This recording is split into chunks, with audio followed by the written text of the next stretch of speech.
All right. Good morning, everyone, and welcome to Ask the Expert, the podcast from the American Offshore Wind Academy, where we sit down with industry leaders to ask one or two burning questions that are top of mind for the sector in a short and focused conversation. My name is Serene Hamschel, and I lead the American Offshore Wind Academy. And today, my guest is Jeremy Merz, the managing director and partner at BCG, Boston Consulting Group. Jeremy has extensive experience working on offshore wind markets in the US and also globally. He also has significant experience in developing large scale projects and portfolio strategies for offshore wind developers here in the United States and worldwide. Hi, Jeremy, and welcome to the podcast. Hi, Serene. Hi, everyone. Thanks for having me. Absolutely. So, Jeremy, let's dive right in. What's going to happen after January 20th? I think everyone is asking this question. Trump said many times that he will end offshore wind on day one. So, what does that mean? What do you think the possible scenarios that we should look at? Thanks. As you say, very interesting question, and I would say upfront, very hard to answer at this point in time. I mean, we will know more towards end of January, and for now we can speculate. So happy to be here to speculate. And basically, what we see is that there are six major levers of what could be implemented and what the Trump administration could actually do. So quickly going through these. First of all, there's a slowdown in permitting that could happen. That's just regulatory changes. There is a change in financial incentives that Trump administration could push through. There are changes in the amount of lease auctions, limitations of how many lease areas are actually auctioned off, changes in the power that states have, and Republican states could further block projects, for example. There's also changes in PR and political pressure. And last but not least, reprioritization of energy policy. So you see, there's a very long list of things that could happen. Mhm. I think because you asked about scenarios, at the minimum, what we would expect is, given the increased uncertainty that we have at the moment, investors, developers will probably shift some of their capital to offshore wind outside of the US or to other energy resources in the US. So, Mhm. so that is an effect I would claim will most likely in any case happen. And then on the other extreme, I think we could see a world where all of these levers, or most of them, are pulled, and on top we have executive order that is also issued by Trump in the very first days. I think that's the other extreme. Most realistically, we would see it somewhere in the middle, and these levers in the end they will lead to a slowdown, but I will make my case in in a Yeah. few minutes why I don't believe it will actually lead to death of offshore wind in the US. I think that's a very unrealistic scenario, but happy to debate it, and also happy to be debated in the comments.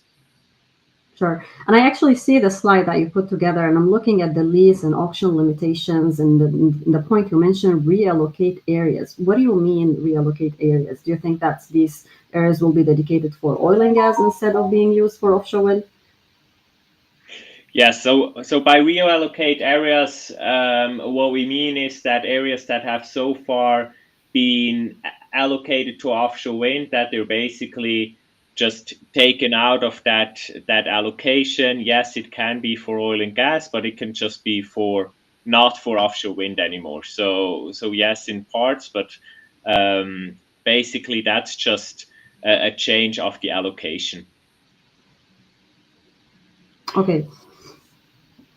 And so in this case, what do you think the industry should do, giving and I really appreciate putting all of this detailed information here. This is really insightful. So how do you think the industry would act based on that?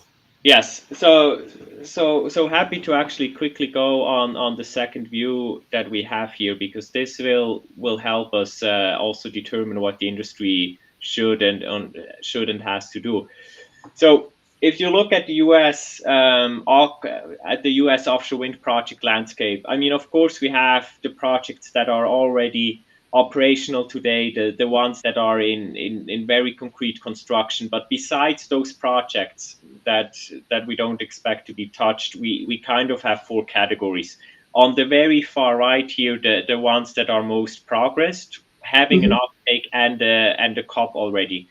And these projects, we believe, are very hard to touch. It would require a lot of political energy to significantly halt their development. So there is a low to medium potential impact by the levers that we've showed on the previous slide.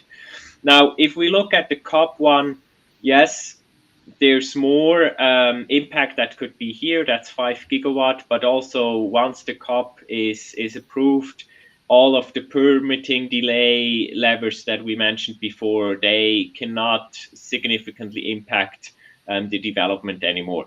And the projects at risk are really the ones to the left here, the ones who either don't have a COP yet, Mhm. or the ones that have basically just the lease area. And I believe that for developers, what they need to do really depends on where they are with their projects. And of course, some of them also have projects in various different buckets, right? But basically, if we're going to the very right, the ones that are being progressed, I think for them, it's important just to stay very close to the state, potentially also to BOEM to make their case and make sure that they can continue progressing the projects, which we would currently foresee to happen.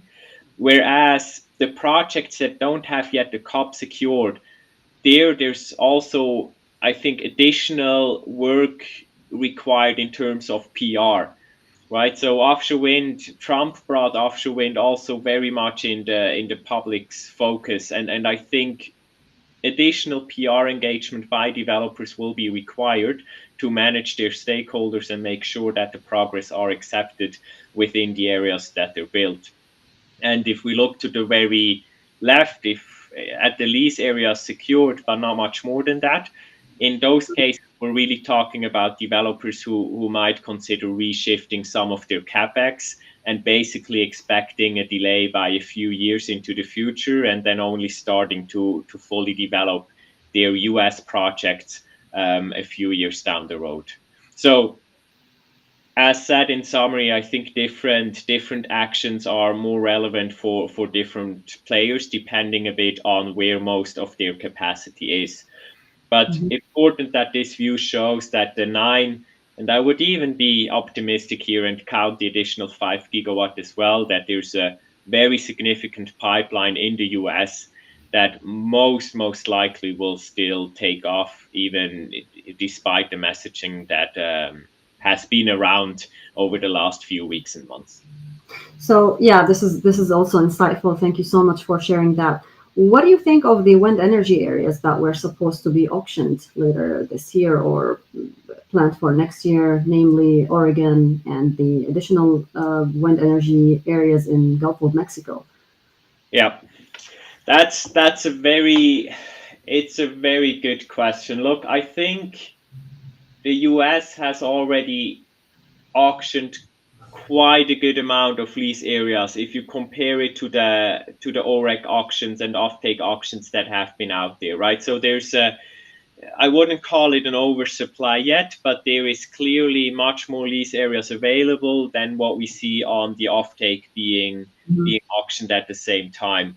And given the increased uncertainty around where offshore wind is going in the future, I would actually see a challenge in attracting enough developers to have very competitive bidders and auctions. And I think there is a reasonable case here for BOEM to also say, let's wait with auctioning significant amounts of additional lease areas in the near future.